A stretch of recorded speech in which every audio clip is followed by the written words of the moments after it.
See who else we got.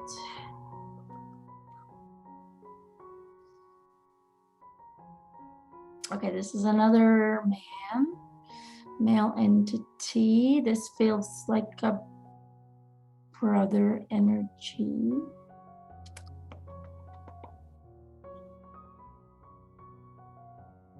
He kind of feels funny to me, like he kind of like a prankster, a joker.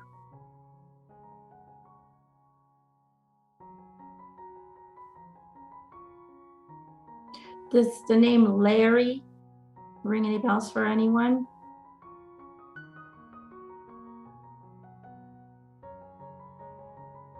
My brother is Larry. Okay, and has he transitioned? Yes, he committed suicide. Okay. He's not talking about the suicide, but he is confirming. Okay.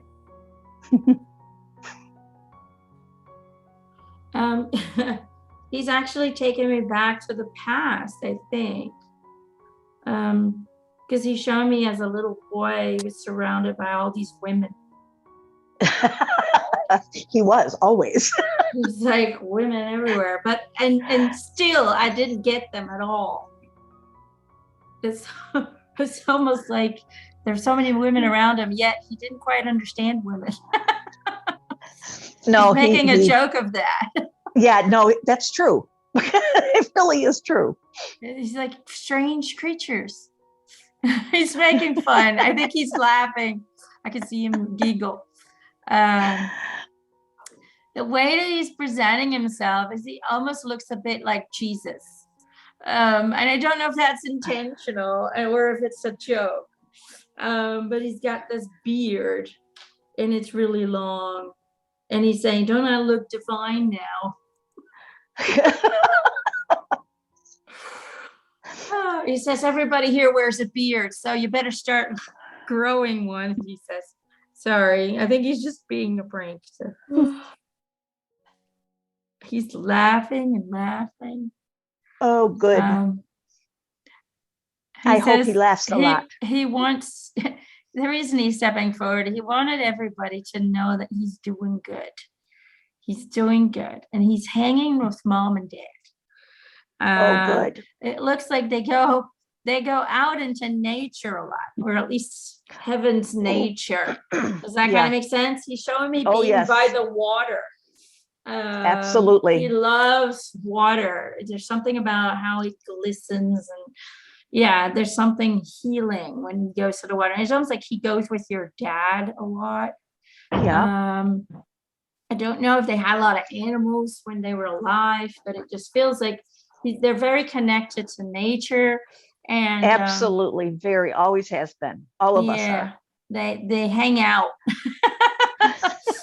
He's going, well, I don't doubt it, and undoubtedly my grandpa's there too. It feels to me like, yeah, the family's just kind of, and even, you know, they just get together, because I do feel like, you know, despite maybe the problems that he might have had, I do feel like, you know, the family's always been close. You Very know, close. I don't feel like there was any abuse or any of that. I just feel like, you know, there was love, and yes, hard times. Mm-hmm. You know, it shows me that there a lot of times there was kind of in the family kind of a survival mode. Yes, aren't we all?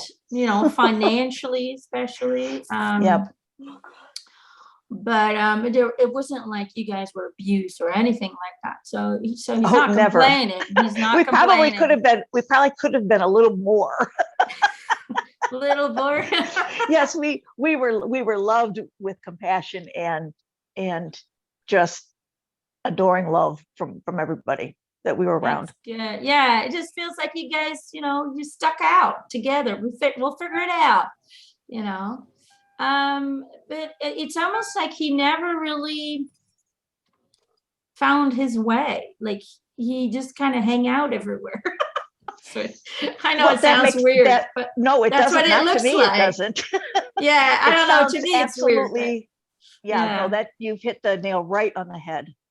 Yeah, he didn't, and I always have regretted that he couldn't find that, because the rest of us, the girls, did. Yeah, because, and why, he says, because you guys are caregivers and nurturers and protectors and, and leaders, he says. You guys are leaders. All right, if something doesn't work, here comes Peggy. She'll figure it out. Out of the way, people. He's showing you shoving people out of the way. I'll fix this. And you're allergic to injustice, so that really gets under your skin. And then you really start to go high up, and you're like, he didn't have that leadership quality, and he just always felt like he was, I don't know, strolling along with everybody else, trying to, figure it out, and it just never felt right, he said. So, and it wasn't you guys, and it wasn't anybody, it was just me. And he says, but I'm okay now, and we're happy. And, one day you guys come out, and, we'll go fishing again, and we'll go to the water, and we'll go to nature. I don't know. He's just showing me he loves nature.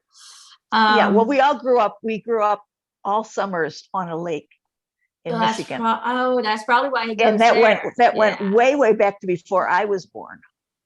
A lot of times when we're in heaven, we have the opportunity to create our heaven, our personal heaven experience. And so a lot of times when people were happy at a certain place, then they'll recreate that. And so that's probably what he's doing here. He does have a message for you, he says, if you're willing to listen, because of course. please when they yell alive, to me all the time. He said. But he says, you've always been a giver.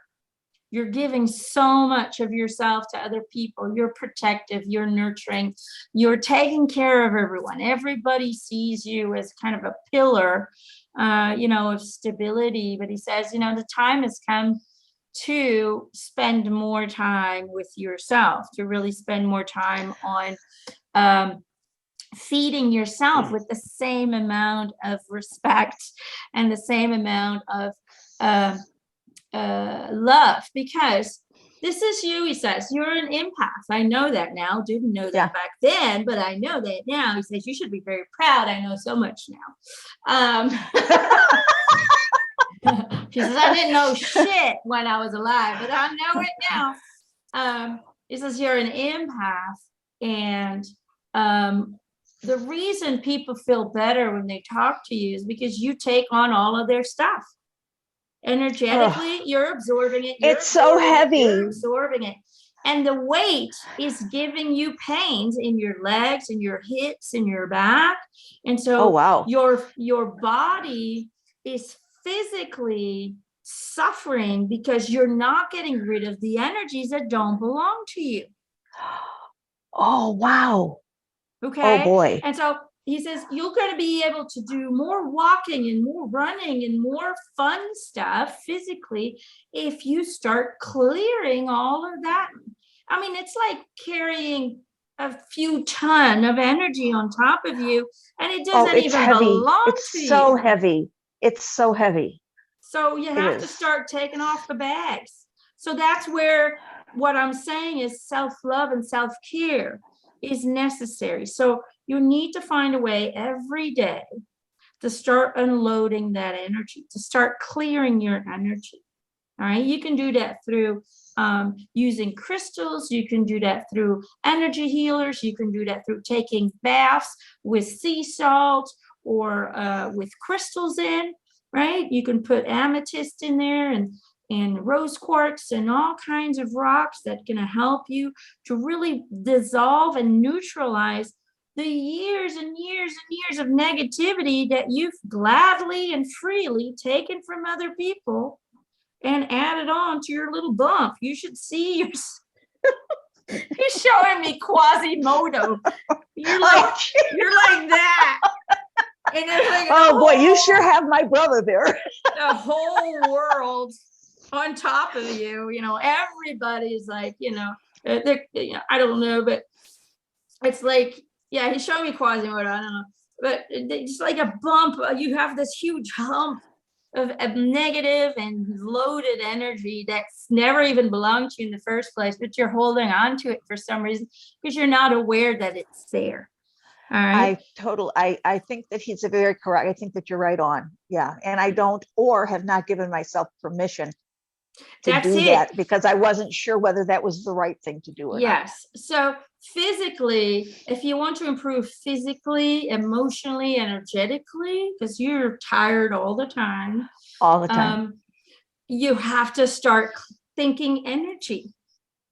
It's still it's an idea, but you're not understanding that it affects you every minute of every day.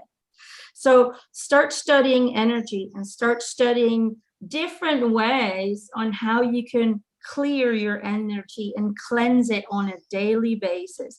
And you're going to see that the more you start cleansing, the more you start adjusting your understanding of it, the more you're going to start feeling better with each day. You're going to feel less sore, less aches, less pains. Oh, wow. And you're going to have more energy because you've been trying to fix this problem with medication. It's not going to happen. It doesn't help because it's an energetic problem. It's not a physical problem. Is this like a chakra cleansing or something similar? Yes, different things you can do, however you want to do it. Just look into how to cleanse my energy. You can do it through confirmative affirmations. You can do it through bathing in certain sea salts or in certain crystal bathing. Excellent. There are many different things that do not need to cost an arm and a leg, because I know financially it's not always easy, but that can really be very, very effective. All it takes is an understanding that this is an energetic problem and not a physical problem. You're not as old as you think, okay, he says. But I keep thinking I'm too young to feel this old. Exactly. So that's what it is, Yes. He says, you have so much love and energy and passion in your heart, but your body is just simply suffering under the years and years of negativity that you've absorbed out of everybody else's aura and that you've taken on yourself to guard with you, which is simply not necessary. Okay. Thank you. Who posted the archangel? I will do that also. Thank you. All right. Oh my goodness. Thank him. Thank my brother, because it's hard for him sometimes to come out. So tell him thank you. And thank you very much, Emma. Thank you so much. You're very welcome. And he have no idea. He's just returning the favor. Well, I wish that I had helped him more, but I wasn't able to. No, he says you did everything you needed to do and everything was great. Okay. Thank you. And he loves you very, very much. And he just says, tell all the girls that we love them and they're all good and we're here to help if we need them. But from now on, everybody needs to think in terms of energy, because that's what the reality contains. Boy, and that's very simple, but it's very hard.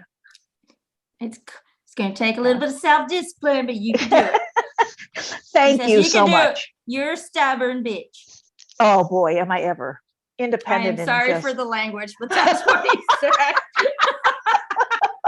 So yeah, but I accept that. That's just how he is, and we love him for it. We do. Thank you. You're welcome, honey.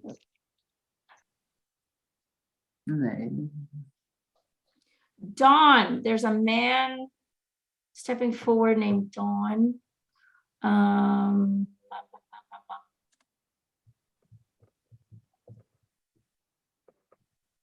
This might be a grandfather, I think.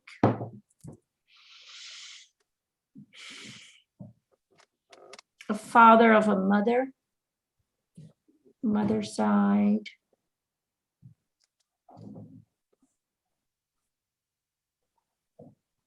He feels calm, calculated. Somebody who will think before they speak. Does that make any sense?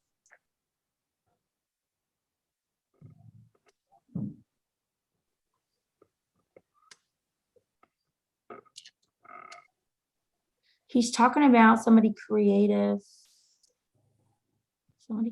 somebody who loves children. He's showing me children groups of children. I have a grandfather like that, but I don't know the name Don, but he used to call me Dom all the time. Oh, okay. But he was really calm and he was very smart and he would always think before he spoke. And I'm an artist and a photographer and I have 3 children. Okay, so that might be it. He's very like chill, like everything's gonna be fine. Like he's not like hyper or anything. It's just like, and it's almost like that's the message. It's like, I'm not sure. I mean, he was probably pretty calm, but he was mostly like a jokester, so I'm not really sure. But he was really calm with grandchildren. Yeah, it just feels to me like he really was a good person. Do you know what I'm saying? Like somebody you could talk to, and he would make you feel better. And he didn't have to say much, but just his presence alone was kind of healing. Did you kind of know what I'm trying to say? Yeah. And he's showing me that you're kind of the opposite. You're like, a little bit chaotic. You're hyper. You have a little bit of ADHD, he says. He's just like your opposites. But it's almost like he's one of your guides because he tries to balance you out. That'd be nice to. This is you, he says. So you have this very human life. But a lot of times it's almost like your soul is trying to escape. My head is always in the clouds. It's like, everybody always you're always trying to escape this reality. Oh, I'm gonna move over there. Or I'm always trying to think, what's the next thing? I don't like where I am. I want to go somewhere else. Like, that's what it feels like. It's almost like you daydream a lot, immensely. Yeah. And then they're like, hello, anybody home? And you're like, what? Yeah. No. And it's like, you enjoy this life. It's not that. Although it can be very stressful and all of that stuff. It's not that your soul doesn't want to be here, but your soul wants more. Yeah. This isn't enough. Yeah. I love you guys. I love what I do. I love you guys, but it's not enough. So your soul goes and hops into these. You're like what we call a dimension hopper. You go and search for creativity and ideas, and you just kind of, you zoom out and you go somewhere. You just tap into some dimension, some world, and then you come back and you get slammed back into your body and you're like, what? And it instantly fades, what you just saw. But the reason you chose him to be your guide is to make sure that you stay here into this reality. There's nothing wrong, he says, with every now and then going for an escape. But sometimes you try to escape more than you really want to be here, because you simply have a really hard time resonating with this world. That's how I feel. It's like when you were born, you knew this wasn't your home. You've always known that. Yeah, I don't feel like I belong like anywhere, whenever. Yeah, it doesn't matter where you go or where you live. You're never going to find that homey, because your soul knows that this is not your home. And so every now and then your soul's like, I'm going home somewhere. Whee! Yeah. You try to go home. I was thinking. But he says, we can make this your home as well. At least that's what your intention was for this life, to take heaven and bring it here. Sometimes I feel like the happiness and the joy. I'm originally from Florida, but my husband's military, so we're in North Carolina, and I was like kicking and screaming to get me to come here. And I just think like Florida was my home, but in Disney, because I worked at Disney for a while, it was like a magical feeling, and I always thought of it like a paradise kind of a feeling, just because it was like everybody was happy at the time, and it was just like blissful feeling. And that's where I wanted to go. I'm like, we got to go back to Florida, back to Orlando, because that's the only place there's nowhere else to go unless you go to heaven. I was like, there's nothing else. That was it. And my husband thinks I'm like crazy. He's like, you're all over the place. It's just because you're a very creative soul, and that's what it is. And creative souls are constantly connecting to a God source reality, you know. And so you get depressed when you don't have the magic. You know? Yeah, I do. The human world is just too bleeding boring, and you know. But that's what he's trying to help you with is to really find the magic everywhere, to be able to find it everywhere, you know. Okay. Because he says you have abilities you haven't even tapped into. You have the ability to invite fairies in. You have the ability to go into their world because your mind will take you there, you know. But it's about sending out the invitation, because you got to be invited. Okay. You can't just come into the realm of the fairies until you're invited. But your creative mind and your good-hearted soul, because boy, do you have a golden heart. Boy, do you have a lot of love to give. But this world is like, you're keeping it to yourself mostly, because you're like, you don't deserve it. You don't deserve it. You don't deserve it. You know, you're very picky with who you share your love with, you know. But there's a magical world right here on this planet. There are different entities living right here on this planet. Okay, it's not because human history books doesn't want to declare them that they are not there. Right? So he says, one of your goals or desired experiences is to find the magic world on this planet and to then share it with the world, to make drawings and paintings and do photography where you can capture these beings. That's what you're here to do. So that's something that you haven't thought about yet, because it's so out there. Yeah, I always think I can't do it. And I also wanted to like write a novel. But I wanted to say, like, my grandfather had cancer, and the last time I saw him, I was actually going to an audition for Disney, and the last thing he said to me was I was going to get it. Like, I was going to be in that world. So I was like, that's kind of interesting. Like, we're just talking about like this fantasy. You know, I think the Disney thing, it's what it is it's your soul. Your soul knows the truth why you're here. And so but you're not ready yet to accept the invisible worlds. It has to be in front of me for me. Exactly. And so Disney was your first attempt to tap into the magic.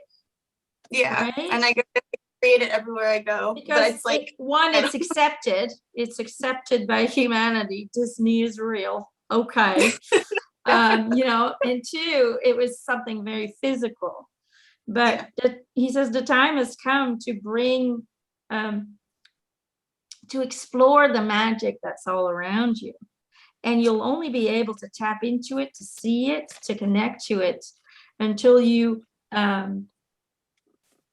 reorganize your intentions, until you send out the connection, the request. And then what you're going to do is, he says, slowly but surely, your creativeness is going to assist your communication with the other entities on this planet, and will allow you to then share it in however way or form you want to do that, through a book, through creative means, through paintings, through pictures, whatever.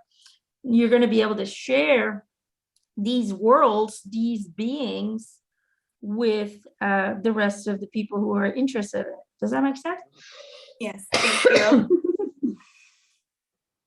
I didn't expect that. Kind of like a mess. It's kind of like, what? Yeah, pretty much head in the clouds all the time. Didn't expect that. But you know, you're not the only one, he says, on this earth who have that ability and who are actually already doing something with it. So find inspiration in people who are already tapping into the invisible worlds. Okay. And we're not talking about ETs, he says. We are not talking about ETs. The earth comes in different layers and different frequencies and different dimensions. And so these are even older beings that have been here much longer than the human race and that are still very much present.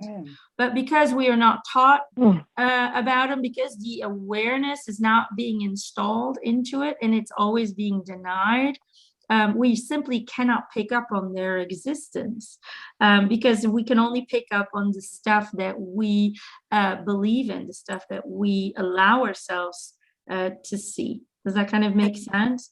But they are here, they're in the earth, they're in the water, they are everywhere, they're in the air.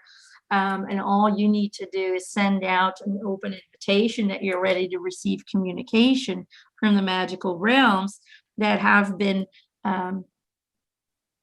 homed on this earth for many, many decennia. I know it sounds all fairy and weird. Very, very, very. But there you go. That's the message for you today. Okay. Thank you. I guess I just wished I knew how to talk to my grandfather because I was like, I think I used to be really spiritually connected when I was younger. And then as I got older, I kind of like, I think I blocked myself like wanting to receive any kind of help. So I think you're communicating to them a lot more than you're thinking, only it's coming in as your own thoughts. Okay. Yeah, what sometimes you I need- think about it weird. Yeah. And or what if you're just thinking about them all of a sudden without even, you know, even there's no reason for you to think about him right now, then that's just him saying hello. I think so yeah. you have to, you know, spirit communication is not a direct telephone call, you know. Okay. It is the manipulation of frequencies around you in order for you to feel or think about them or have an idea or a thought. You know, Spirit once told me that 99% of our ideas are not ours. So that means that we're constantly being guided from above and we claim it as ourselves. Our human ego thinks we're all so darn smart and we're all so darn creative, but 99% of thoughts and ideas and creative expressions come from a higher being, either your higher self or other entities that are using you as a tool to co-create this world around us. So keep that in mind. Okay. Yeah. All right. There you go. Hope that helps.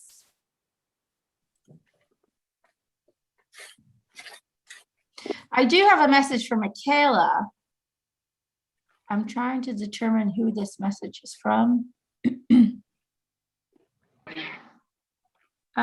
It feels to me like this might also be a grandfather to you, but I'm not 100% sure, but I'm not getting any name. He's not giving me a lot of personal information, but the message is Can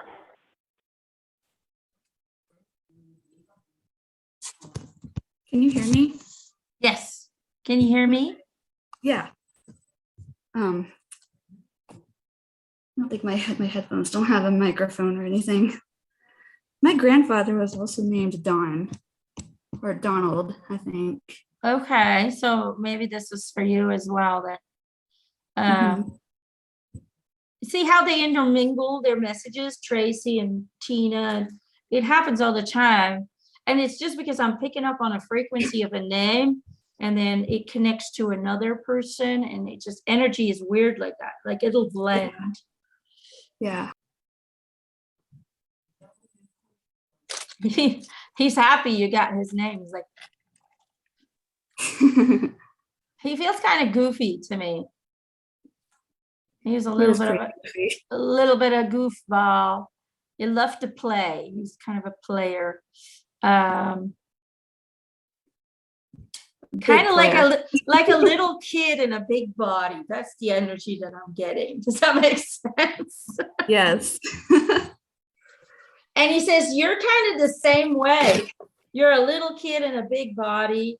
Oh, and because you're not allowed to be a little kid anymore, because you're supposed to be all grown up and an adult, and you're like, boring.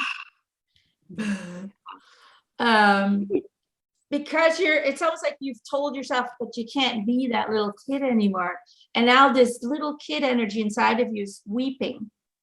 But I really want to stay kitty. And that's why you like kids so much, she says. You Yeah. adore children, and you adore their creative mind, and you adore the fact that they will accept, hello fly, I like you too. That you'll accept, they'll accept what they cannot see to be real. There's magic there within children. And he says, your love for children and your teaching of children is inspirational, but you always feel like there's something missing. Does that make any sense? Are you a teacher in some way or form? Yeah, I'm a early care teacher. I work at a center about 3 days a week. Okay. It just feels to me like you want to do more, or there's something not 100% right for you. Does that make sense? Mm-hmm. It's like something's missing, and you're like, oh, like you love what you do, but at the same time, it's not 100% resonant with you. Well, it's at a church too, so there's a lot of religion involved. Or it's not a church. Yeah. So basically what he's saying is, it's kind of funny. I never went to church, so I don't know how awful it is. Although I was baptized. Back then, everybody had to be baptized. Who knows why? So it's almost like, he's just making me feel like, Yeah. like you love working with kids, and you really want to, in a way, be of service or be a teacher or a guide in some way or form. But the way that it's presenting itself today really isn't fulfilling you. It isn't giving you a sense of purpose or inspiration or any of that, and because of that, it can really kind of bring you down. Mm-hmm. Do you know what I'm saying? Like, he's just showing me like, you feel blah a lot. We feel blah. I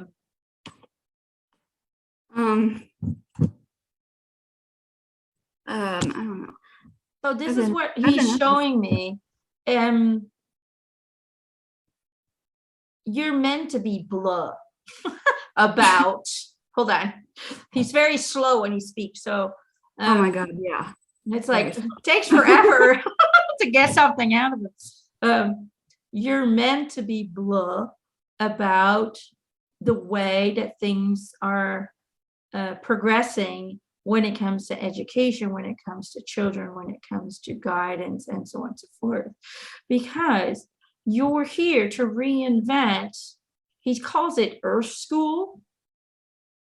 It's almost like you need to invest time and energy and focus while you're doing your blah temporarily, okay? While you're doing that, he says there's a reason why it's only a few days. Mm-hmm. Okay. It's because the universe is allowing you time and space to think outside of the box. You're here to design and recreate something all on your own in regards to education, in regards to guiding children. And he's calling it Earth School. So it's really going Nature to, school. because you love nature and you love animals, and you're like, your soul is like, well, why not combine it all together? All of the things I love, having fun with kids and animals and nature and all of that. It's a perfect combination because animals heal children. Okay. Animals connect children to their fears, to all of different things. Earth does a lot of things. There's a lot of educational things that can come from Earth, and so on and so forth. I don't know exactly how he's not giving me the whole picture, but he calls it Michaela's Earth School. Okay, and he's planting a seed because, you know, you can't keep going blah through life. That's not, you're here to shine, and you're here to have fun, because you're just a character who wants to have fun. And because you're not having fun, that's why you're feeling blah. Because you have a very youthful, playful soul who just wants to have fun while assisting the collective.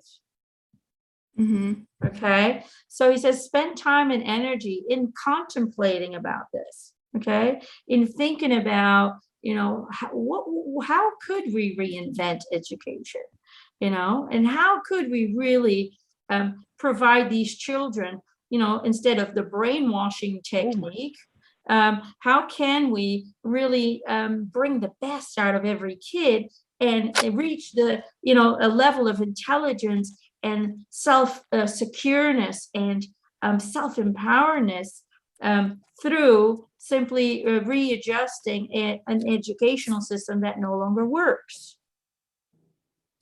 And there's some people already in the world doing that, trying to reinvent things.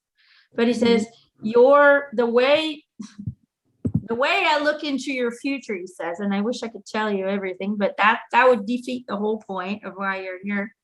But the way I see it manifesting itself in the future is this is going to be an inspiration to in kind of, it's almost like out of your idea will sprout all of these different places and different locations, and that'll all be your Earth School. Does that kind of make sense? But it starts with one idea, one creation, and that's you. Okay, and it's going to be, you have to come up with it, but it's going to be supported by many, many parents who will want to invest and who will want to be a part of this project. And it's going to grow that way, because everybody knows that the system today no longer works. It doesn't, if a 6-year-old comes in and shoots a teacher, there's a huge problem going on. Do you see what we're saying here? He says, there's a huge problem going on. That means those children are so disconnected from their natural self that they can no longer distinguish certain things. They can no longer function properly. Yep. It's the beauty of public school. Yay. Well, it's not just public schools, I think. All right. But that's what he wants to, that's his message for you today. He wants to just plant a seed. Okay. And he wants you to get excited, and he wants you to play with it. Like you're a little kid making a drawing of, this is who I'm going to be when I grow up. You're going to be like, this is going to be the perfect school for me and for all the kids, so we can empower children instead of making them feel completely disconnected. He's going, oh God, no, please. I'd rather stay in my discomfort.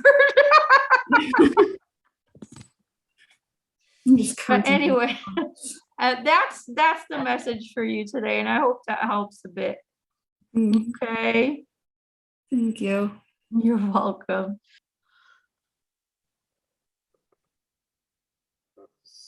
Is Luz still here? Luz. There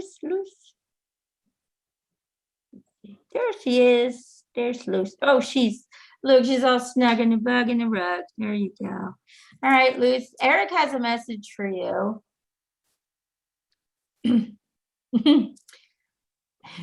First of all, he's sending you his love. He's saying, as the future progresses, he says, the world's going to seem more and more chaotic, yet you're going to feel more and more balanced. And so it's going to be kind of an opposite reaction. And when that happens, he says, and it's already starting a bit, he says, you're already starting to feel it. You're already starting to feel more secure. You're already starting to feel more balanced despite the chaos. But there's going to come a time where people are really going to be in a deep panic, where people really, who are not awakened yet, who don't know what's going on, really are going to be, causing negativity. We'll call it that. whatever it may be. And it's like, the more that happens, the more you're going to feel secure. And he says, I want you to know that there's a reason for that. Okay. Because your human ego is going to try and sabotage your peace. Okay. Your human ego is going to say, oh crap, well, everybody else is going through hell. And here I am in my little island, all blissful. Something's wrong with me. Why shouldn't I be panicking? Shouldn't there be something here that's not, this? It just feels like your human ego is just showing me like your human ego trying to, like a little devil on your shoulder, trying to convince you that maybe this isn't the right response. Maybe you should go and intervene. Maybe you should go and assist. Okay. And that's going to be kind of tricks. It's almost like your little devil, but it's really you. It's your human ego trying to trick you into getting sucked back into that negativity. Okay. And he says, your ego is going to say, but you're selfish, because here you are all peaceful. Everybody else around you is going crazy. That's selfish. You know what I'm trying to say? Like, it's going to try and lurk you with whatever tool it has. And he's just here to warn you and to say, don't let it get to you. Thank you. Thank you, Eric. Because he's saying there's a purpose for your peace. There's a purpose for your calmness in those moments of panic and chaos. Right? You're going to be a stable energy that's going to balance out. Your energy is much larger than the amount of people who are in a panic attack. Positive energy is 100 times more powerful than negative energy. So your positive energy, your balance, your peace that you're going to feel despite whatever's going on, is going to help your community to balance out the frequencies. So without you having to literally go into the battlefield, start saving people physically, you're going to save people on an energetic level, or at least bring a certain amount of tranquility enough into the air to, in a way, soothe down the fear and the confusion around you. Now, it is human nature to believe that we always have to be there physically to make a difference. Okay. Yeah. But if you do that, they will suck you back in, and it's almost like, they'll be in such a panic attack. It's almost like when people are drowning and you're trying to save them, they will drag you under. Okay. They don't mean to, they don't want to drag you under, but they're in such a panic attack that they will try and get on top of you and push you under, because they're just trying to stay afloat. Does that kind of make sense? Yeah. And they're saying, he's just kind of saying, like, be careful of that, be aware of that, and understand that you're staying in your balance is constantly emitting peaceful, loving energy, which soothes the frequencies of those people in a panic, drowning in their own fear, which will help rebalance everything. Does that make sense? I know it sounds completely against what our human instincts would tell us. Yeah. But that's basically what he's saying. And it's going to happen in the near future. So he just wants to already make you, give you the time to mentally prepare to not be bamboozled by your human ego. So I get an enormous growth after this moment. It looks like, it's like the more everything else is going to fall apart, the more you're going to feel, the more you're going to feel together, the more you're going to feel unity and wholesomeness. It's going to be really weird, he says, and that's why you're going to feel guilty. You're going to feel like, you should be doing something more directly. You're going to try, you're such a loving person that you're gonna want to try and take people in and guide them, but they're not all ready for that yet. No. And so you'll be able to do much better work if you stay if you keep your balance and you keep all of that. Yeah. Does that make sense a little? Thank you. It's a little bit of a warning, but it's a good way. It's a good warning because you're gonna be able to assist a lot more. And I get what he's saying. It's, people always think in order to change the world, we have to physically be there. But yes, certain people do need to choose to have that physical intervention, but not everyone. There's those who are working on the energy, and there's those who are working directly. There's two different kinds of light workers, if you know what I'm trying to say. Yes. Another father energy. A lot of dads today. Boy, you guys are all daddy girls, aren't you? Ah, daddy's girls.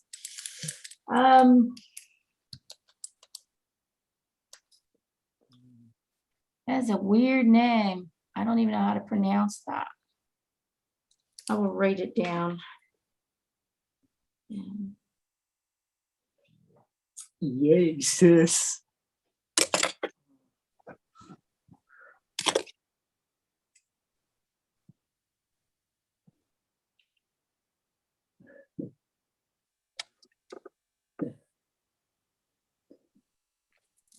I don't even know if it's a name or if it's a word. Can you guys see that? I don't know if you can see it. Mogans. Mogens.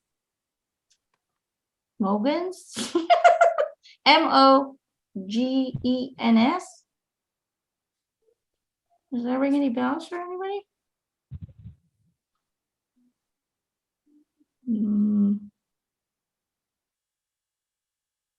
Maybe my father? Who's I don't that? Anita? Yes. Is it Mogens? Mogens? Yes, something like that. He must be going with his Asian name. Is it for Charlotte, maybe? Charlotte's raising her hand. I love how It's my Charlotte's father's like, name. it's for Charlotte? Is it for you? It's my father's name. It's your father's name. Okay, It's my Anita, we'll get father's back to you. name. Okay. His energy is, it's kind of strict. I feel like a strict energy, but it comes from love. Does that kind of make sense? Does? He just feels like he did. It's like when he had something in his head, then it needed to be that way. That's right. That's right. And I think your mom might be crossed over as well, because fly. I think that because he's kind of arm in arm, like. Do you know what I'm trying to say? Kind of like crossed arms. So it's kind of like they're stepping forward together. And your mom is saying no more pain. Thank God. Because it feels to me like she suffered of some sort. She was not happy. She was in pain and suffering, and maybe in here as well, like mentally. No, I mean, he died when I was 14, and that may also be the reason why I was a strict father. I never got to be a grown-up talking with him. My mother, she had Alzheimer's, and she died a few years ago in 14. Okay, and, Alzheimer's. That may be the reason so why that's why she's talking about herself. Okay, because she was doing this. She's talking about herself. I think that she's happy that she crossed over. She didn't want to be here anymore it's because hell. She says it's hell. It's not. She doesn't recommend it. She's laughing. She's laughing with it now. I'm not sure I understood that he's laughing at. Your mom said she said it's really hard, but I don't recommend it to anyone. The Alzheimer's. No. For her. But she had all kinds of things. She also had rheumatism and of different kinds. And Yeah, that's what she said, suffering. It's just she was tired of the Yeah. suffering. And she says no more pain here. What I do get immensely is kind of I feel immense love towards you, but I also feel regret on their end. It's almost like, despite the fact that they try to show you that they loved you, it's almost like they showed you by the things that they did, but they couldn't express it with words or with hugs or kisses or things like that. Do you know what I'm trying to say? Like, look, we're doing Absolutely. this for you, so that means we love you. But they weren't very lovey-dovey, cuddly, knoodly kind of people, if you know what I'm trying to say. And they, Yeah, they do true. have regrets in regards to that, because they know now how important physical contact was needed for you. Because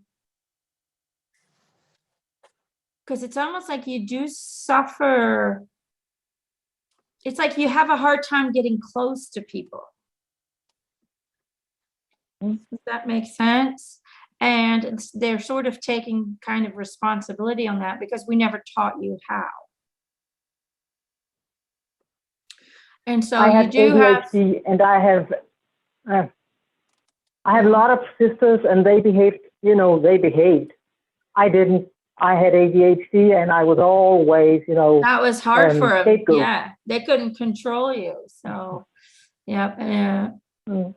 But they wanted you to know that they love you very, very much. And that's what they were showing me, the black sheep. Like, you've always felt like the third wheel. You've always felt like you're there, but and it has affected your entire life. You've always kind of dismissed yourself. You've always kind of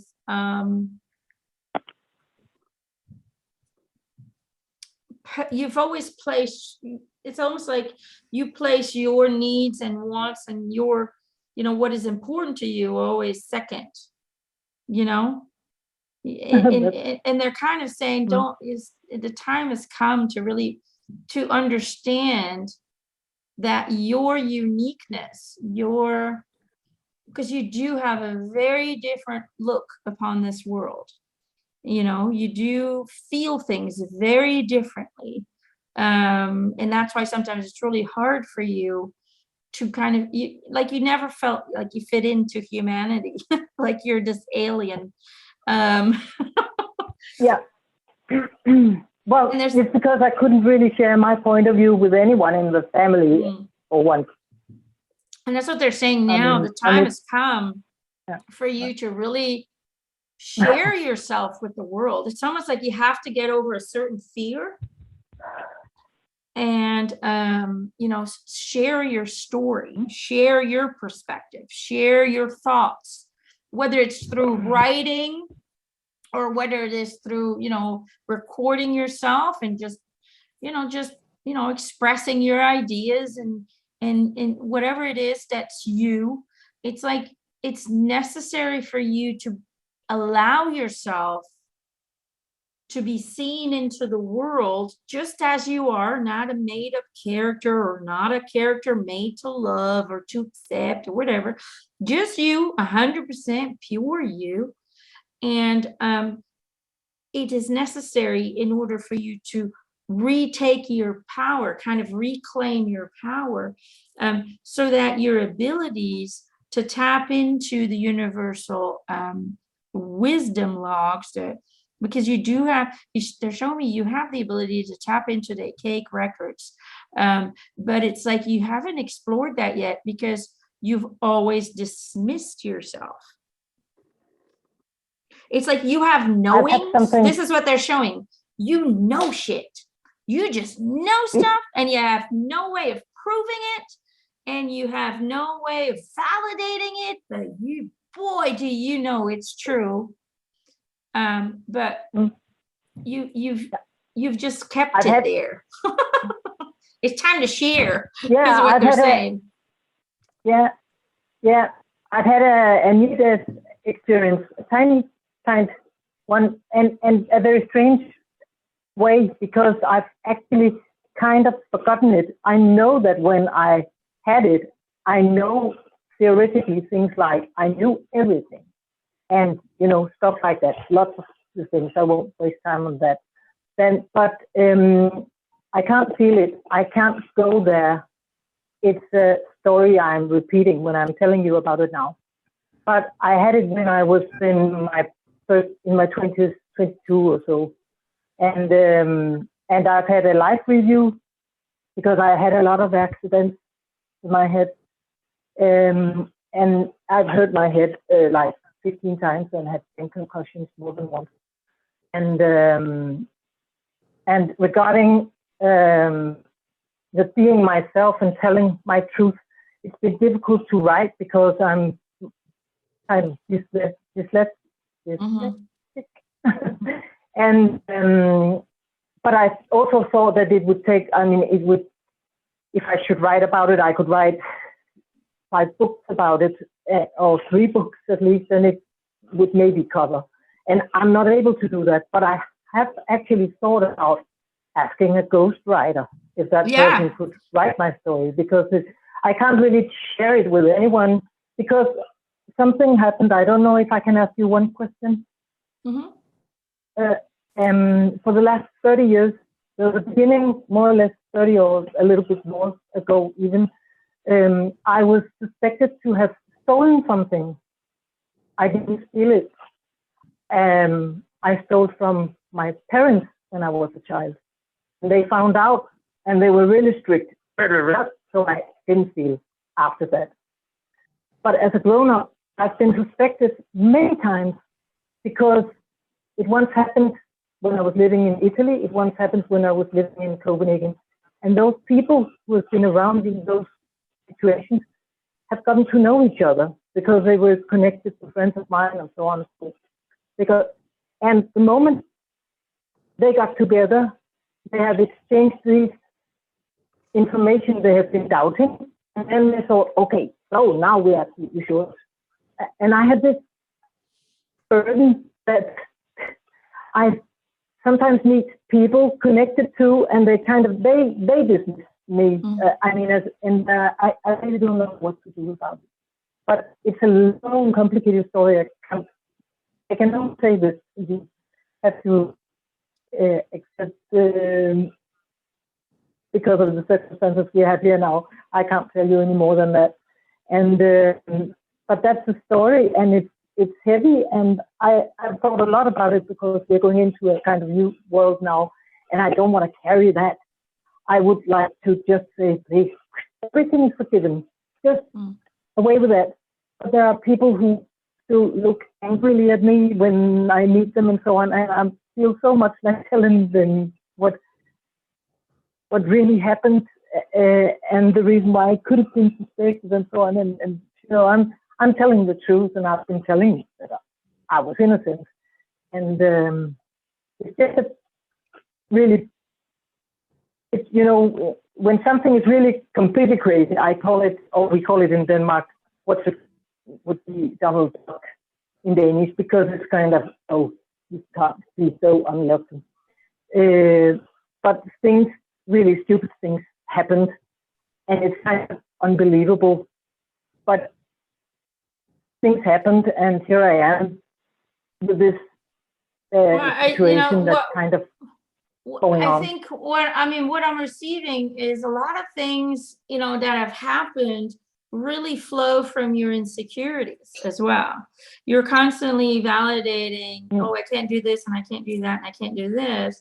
Well, you can do anything you really put your mind to. It's really about, and I think that's what your parents here are trying to kind of share with you, is you really have to work on finding the courage to just express yourself in whatever way from that's possible for you. Even if you just record yourself and you send it to someone, for example, to write it down or whatever, or you just record videos and say, hey, even if it's 3-minute videos, you know, I was thinking about this and blah, blah, blah. And you just kind of share it in your own way, in your own language, whatever. But it doesn't have to be perfect, you know, and if you explain who you are and what you've been through, people will understand.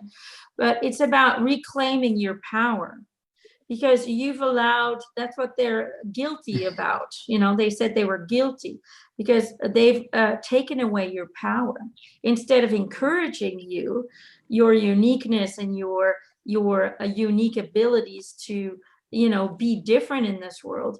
They've taken it away and they've punished you for it, you know?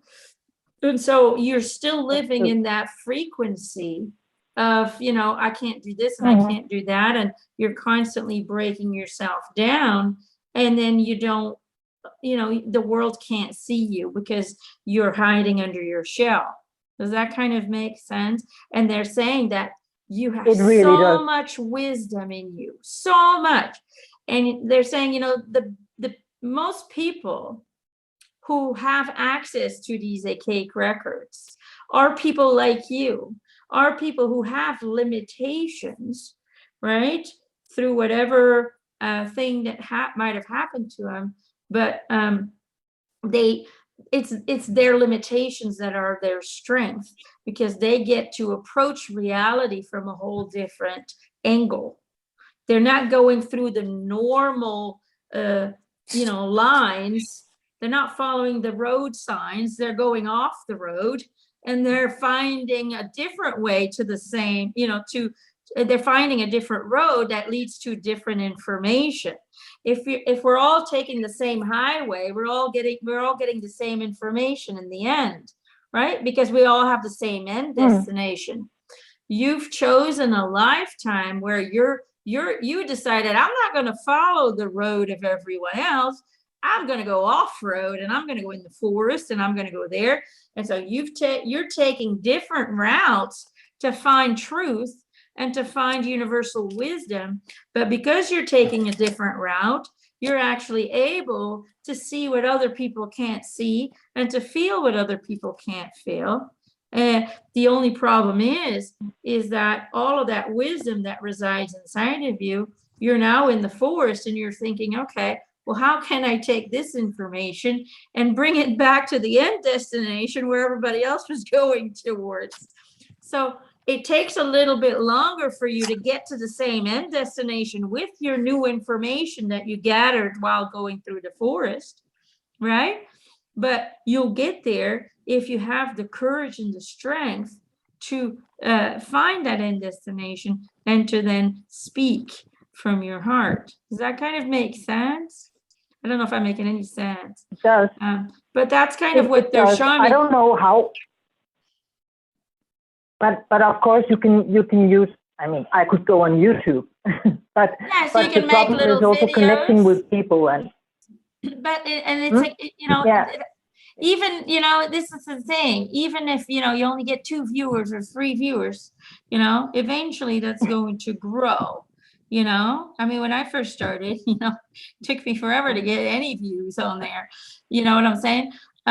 But if you share it, you know, with people you might know and not be fearful about what you're sharing, because there's the trick. It's to take away the fear and to take away the limiting beliefs that you have about yourself.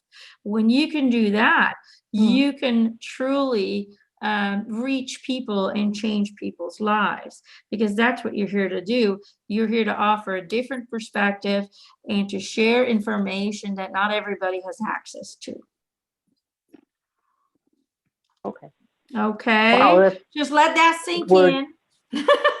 Let it sink in.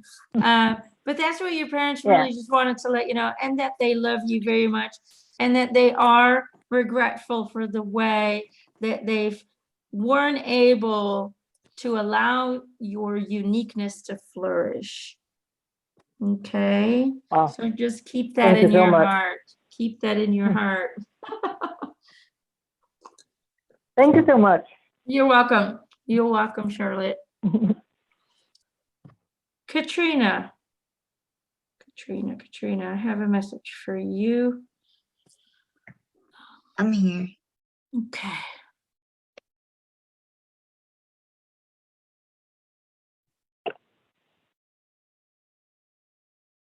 They're talking about 2023. 2023 is all about, oh, okay. So what they're showing me is that you should see massive improvement, okay? This is coming from somebody named Edna, maybe? My mom's mom, my grandma. Edna to me feels very strong person, very determined. I'll say that. Like if she puts her mind to something, she's gonna make it work. It's gonna happen. And she's here to guide you. She's here to help you and assist you. She loves you very, very much. And basically, she just wants you to know that 2023 for you is going to show massive improvement in health and in energy. Why? Because 2023 is a continuation of the release of fears. Okay, despite the physical problems and the physical hurdles that you have been going through your entire life, the biggest hurdle that you're still holding on to is fear. Okay, and so you've started to overcome fear slowly but surely, and you're starting to get the feeling that, hey, if I can do that, then maybe I can get over this fear, and maybe I can get over that fear, you know. And it's almost like you're starting to feel a sense of hope and courage to tackle the things that you're scared of one at a time. And that's what 2023 is all about. It's about releasing the fears and overcoming them. And she says, the more you'll notice that with every fear that you conquer, you're going to physically improve. Okay. That's what's going to happen. So by the end of 2023, if you have the courage to face your fears head on and make improvements on that, then by the end of the year, you should feel so much better than how you're feeling now. And you're already improving now because you've already gotten rid of a lot of fear. But it just feels like 2023, that's what it's about. Release the fear, improve the physicality. The biggest one I conquered was my fear of the dentist, over 20-year fear of that. There. And I got that one done. And I get my dentures in March, in the end of March. Oh, good. Good. So that was the biggest one. And we just celebrated her 20th year when she passed away. Okay. So we just did that on the 4th. She's been gone 20 years. So. Oh, wow. She's crossed over She had quite a lot some time of ago. She had a lot of health issues, and her and I bonded that way. And she was always my special grandmother that I was with all the time. And she wasn't afraid to be with me and me being sick because she knew how I was. Good. So we were very close. Well, she's definitely one of your guides. So she's protecting you, she's supporting you. And just know that if you continue to work on that you will see physicality improve enormously. And it will allow you to be a lot more free in what you're doing. So she's very, very proud of you, and she loves you very, very much. Okay? You're welcome, sweetheart. All right. Okay. I have Teal here. Teal is an ET. That one would be probably mine. Yeah. Justin, that Yeah. would be mine. Okay. Teal. Very loving, though. Very loving energy. Very supportive. I would probably think that he is a gray, maybe. Probably Yep, be ours. accurate. Okay, so he's also kind of giving you an overview. It's almost like new beginnings. That's your word for 2023, new beginnings. It's like your reality is going to be recreated. Does that kind of make sense? It's almost like you're getting new activities, new jobs, new possibilities, new opportunities. It's like while everybody else is going to it's kind of like loose. The more, while everybody else is losing things, you guys are gaining things in 2023. Does that make sense to you at all? And it just feels like health-wise, it's going to improve. That's going to provide more energy. That's going to provide more opportunity. It just feels for you as well. I feel change. I feel a new way to prove yourself. I don't know what that's about, but it's almost like you're trying to prove yourself, a new way of income, a new way of just how you function as a family. It just feels like there's going to be much more opportunities than the year before. 2022, he shows me, was healing, transformation. 2023 is, okay, the transformation is almost complete. It's kind of in that transitioning phase right now. But as soon as that is all stabilized, then it's going to be finally, we get to kind of live. And we get to do things like a normal family, and we get to feel a little bit more comfortable and we have a little bit more wiggle room to truly kind of enjoy life. Does that kind of make sense? So he's also saying, be aware. He's very excited. Be aware because the Galactic Council has approved communication directly with humans now. So it has been approved, and certain people, he's making me feel like other people in this group actually will be contacted directly in the dream state. It's going to start with the dream state because you have to, their frequency is similar to the dream state frequency. Okay, so at first it's going to feel like a dream, and the more you align with their frequency, the more it's going to feel like reality, and you're going to be able to have that communication. So apparently that's been approved starting this year. ETs of the different species or whatever he says have received approval for immediate contact with the human race. So direct contact, not with the authorities of the human race, but regular people. Fantastic. I want to hear all about it when they come into your bedroom and say, hey, guy. I want to hear about it, okay? Yeah, that's cool. That's good. That's I cool. want to hear about it. So either way, it looks like 2023, despite the predictions on a world basis, is going to be a great year for you guys. So enjoy it. Relax a little bit more, and just really tap into the joy of having fun together, okay? That's fantastic. Thank you. Thank you. You're welcome, sweetheart. I love your voice. So sweet. He's special too. I can tell his energy. Your energy is very different. Can I ask you something, honey? What?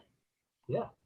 Do you get very vivid dreams, like they feel very real? No. But he has been getting a few visions here and there. Because I feel like he taps in. It's almost like when he's in a dream state, he literally taps into future realities, possibilities, because the future's never set. So maybe it's still growing, but I feel like there might be something moving into that direction for him. Okay. I can see, yeah, I don't know. There's something in your energy that's very unique. All right, good luck with that, Dustin. Hope it helps. I also have a message for Amanda. This is Eric again. Sending you love, Amanda. Brilliant. Okay, he says, do not allow any kind of discomfort, whether that discomfort is emotional or energetic or spiritual, to take you away from your spiritual path and purpose. Okay. Let me see if he can explain a bit more, because that doesn't make much sense to me.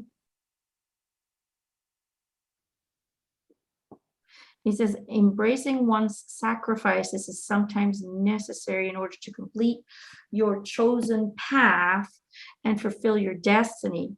And he says, well, you may ask, what is my destiny? Well, he says, your destiny is to infuse, he's showing me tea, you're like this tea bag, to infuse your community with curiosity and strength so that they can explore their own divine powers and the universal knowledge that they all possess within.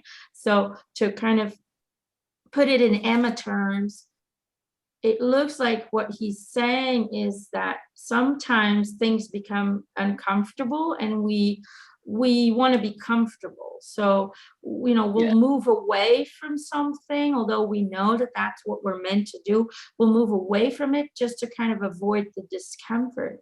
But he's saying sometimes our souls are ready or willing to make certain sacrifices because they know that what they're doing is for a bigger purpose, is for much more than simply our ego experience, is what he's saying. And it doesn't mean you have to put yourself in a very painful situation. That's not what it is. But it's about not allowing certain small discomforts to completely take you away from the path that you've chosen, which is to truly plant seeds and to get people kind of warm and fuzzy about looking at the world, looking at our reality from a different angle and different perspective. Does that kind of make sense? Yeah, very much so, Emma. Okay. He's just like, I'm here for you. That's what he's doing. And it's been a long time since you and me have spoken, and I do apologize.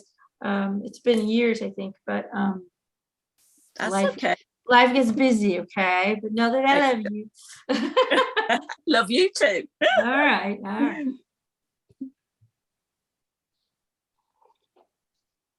All right, Sasha and Debbie, message for you guys.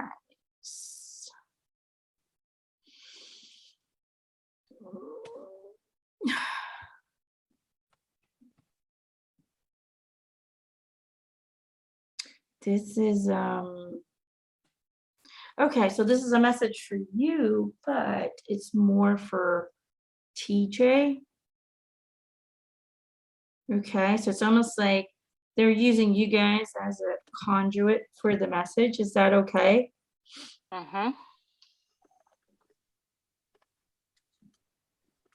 So this is somebody called, it's a weird name, VALLA, I think, Vala. Does that resonate? Okay. I'm starting to talk like you. Stop it. There goes that R. Every time I hear you, I start talking like you.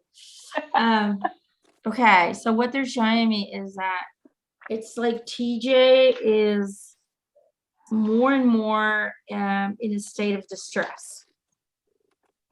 Okay, it's almost like he went into a good direction, and then the energies in the world started shifting, and that affected everybody else, and now it's affecting him as well. Does that kind of make sense? Is he in jail? He's still in jail. Okay. So it just feels to me like he had a good, like he was moving in the right direction and something happened. And, mentally he was all right. He was staying strong. He was trying to stay positive. And then something happened and it just kind of like, whoop, it pushed him off that path. Does that kind of make sense? And they're saying that, he needs encouragement. He needs guidance. to really understand that the reality can only flow from a state of being. It can't simply flow from an idea. Okay. In other words, you can think positive all you want, but if you aren't positive in your entire beingness, if you aren't in that vibration of positivity, then the thinking alone won't get you there. Right.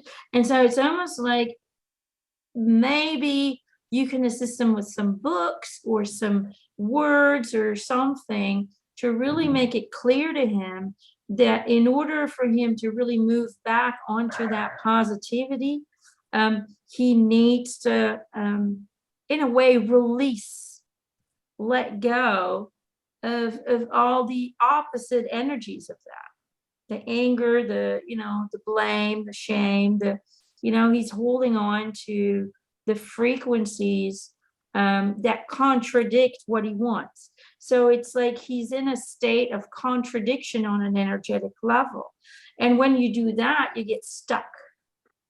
And when people get stuck, we start to really kind of go downwards really fast. And so he needs assistance, whether it's sending him a book, if that's even allowed. I don't know how that all works, but they're showing me like sending him words of inspiration. So whether that is through you guys calling them, or if I don't know if you can visit him, I don't know what the whole system is, or whether it is sending certain books that might, spark the idea of, hey, what you feel has an impact on where you're going, whatever it may be, but he needs words of encouragement. It's almost like he needs to know he's loved. He needs to know, I'm not saying that you don't say that, but it's almost like he needs the reassurance. He needs something positive to hold on to, because he's going off in a different direction, and spirits are trying to get him back, into a more positive state, but there's so much negativity around him that it's really hard for him to really pick up on their signals, on their signs. Does that make sense? It does. And I don't want to scare your mom and stuff, because, and you, but it just feels like he really needs to be pushed back into a certain frequency, into a certain direction. Or he might not, it just feels like maybe something more negative. He's going to attract more negativity, or he's going to attract who knows what. That's just not going to help him. Okay. Yeah, that makes sense. Is Spirit allowed to say or give us an idea of when he's going to be released? And I think that's part of it. Like,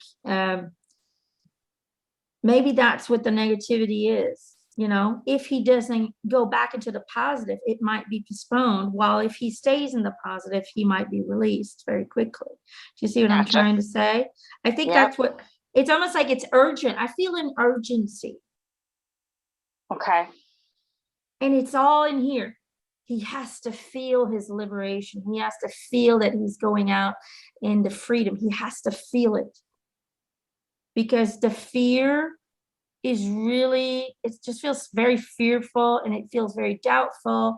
And he's just going down a spiral of all the bad stuff that could happen, instead of seeing all the positive that can happen. Yeah. And for some reason, there's an urgency. I feel an urgency. So maybe it's because of the release, maybe. Okay. They want to see him free. That's for sure. He's not supposed to be in there anyway. This is something he manifested from the human ego, is what they're saying. Wow. Yeah. Okay. And it's all, from the spirit perspective. Eric says from a spirit perspective, it's all invited, because, hey, an experience is an experience, but it wasn't part of the plan. Interesting. Okay. All right. So thank you. Hopefully that helps. But yes, find a way to really get him to visualize. There's plenty of books out there, probably a book or something to help him visualize his release, to really kind of give him the hope and the courage to dare to dream big things again Yeah. if he needs Okay. it. Okay. Thank you, Emma. That's You're wonderful. welcome. You're welcome, sweetheart. Your grandma's sending you big kisses. Oh. I think she was big on smooches because she's just going. Yeah, she was. It's a big kisser. Yeah. Really quickly, Robert, for some reason, hold on. Robert.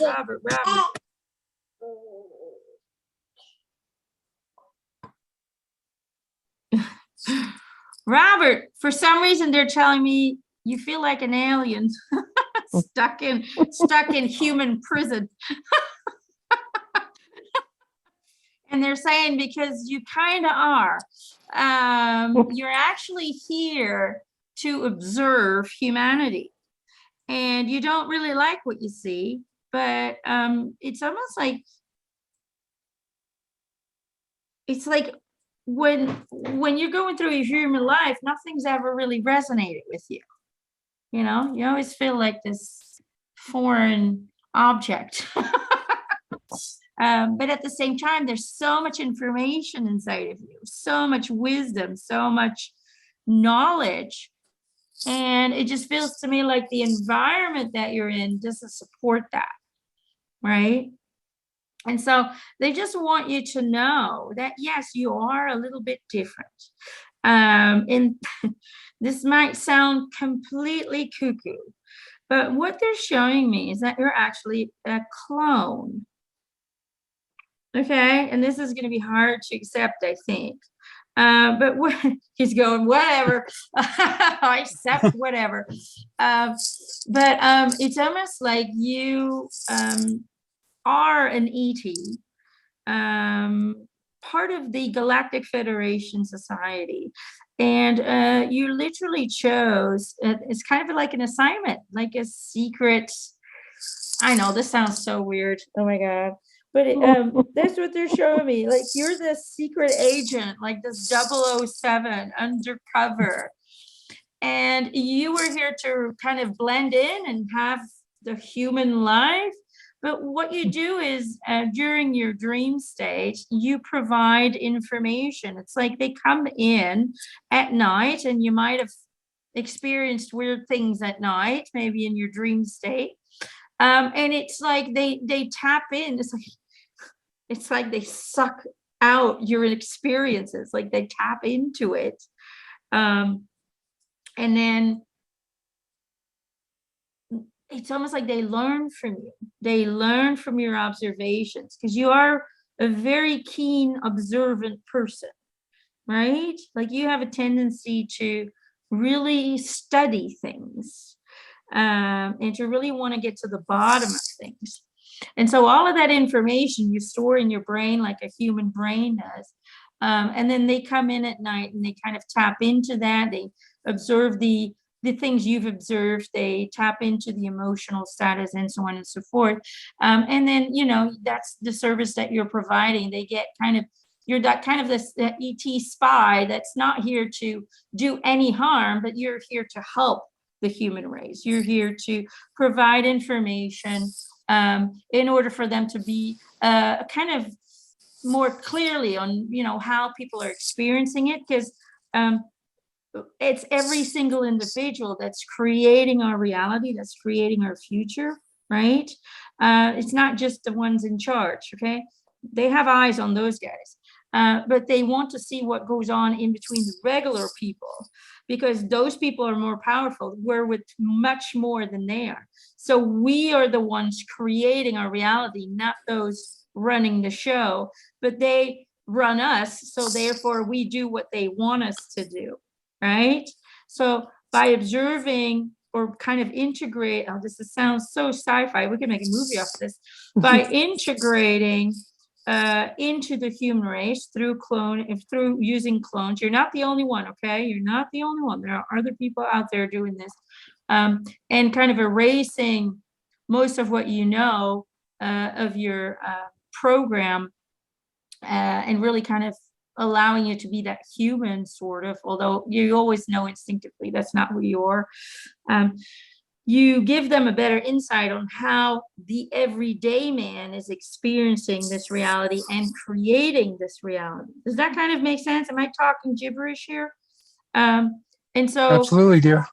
and that's why you feel always like this weird, like what's, different. You feel different and you feel weird and you feel like there's so much stuff going on inside of you and you can't always make sense of it. And then it's like, and then all of a sudden you get this aha moment and you're just a little bit all wacky inside, but they're saying it's okay because you're doing much more.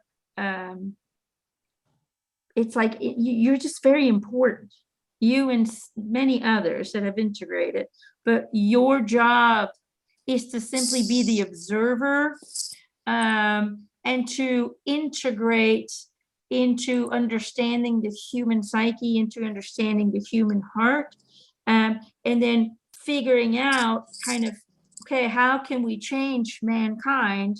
How can we guide them in the right way without using force or intervention, right? So if you want to look at it, you're a secret spy from another dimension, another race that's come in here. They erased your, what you're not allowed to know, because you have to have the human experience in order for it to be real. And by doing so, it allows the Intergalactic Federation to kind of intervene without intervening. You're intervening in secret. Through the information that you're providing them, they get to learn more. They get to predict our craziness, and better guide us. But also through your presence here, you are sharing and installing energies and knowledge and wisdom, if you allow yourself to then influence people directly as well. Does that make any sense at all? Absolutely, 100%. All right. Can you hear me? Yes. Can you hear me? Okay. Yes, I can. I wasn't sure if I should tell you because it felt so sci-fi and I felt like it was in this movie or something. But it does happen. So there you go. Yeah, I thank you times a million. You're one of the few people in my life, my long life, that really touched me at that deepest place in myself. And everything you said was just so totally me. At least 99%. I'm just so grateful for you, and you're an absolute blessing. And please give my love to your family. I will. Thank you, and Robert. take a big dose for yourself. You're absolutely beautiful, and I love you so much. I love you too. And thank you for your service, because apparently you're helping us as a collective as well. So thank you for that. And hey, take credit. Give yourself those purple stars, because you're offering a service for mankind here in secret. But we're seeing you, and we respect you, and we validate that sacrifice. So thank you for that. I appreciate you all so much. Thank you, it's so guys. good to be here. All right, guys. Thank you, Emma. I'm gonna end this. Oh, I love you guys all so much. Yoko, Sasha, Dominique. Thanks, Emma. Oh, Thank you, Emma. bye. Love you Bye, guys. Emma. Love you. Thanks, Emma. I'll post Bye. this. Bye. Bye, Tina. Bye, Carol. Bye, Randy. Thank Bye, you. Tracy. Bye, Charlotte. Bye, Anita. Bye, Peggy. Nancy. Oh my God, there's so many. I love you. Good night. Good night. Thank you so much. Bye.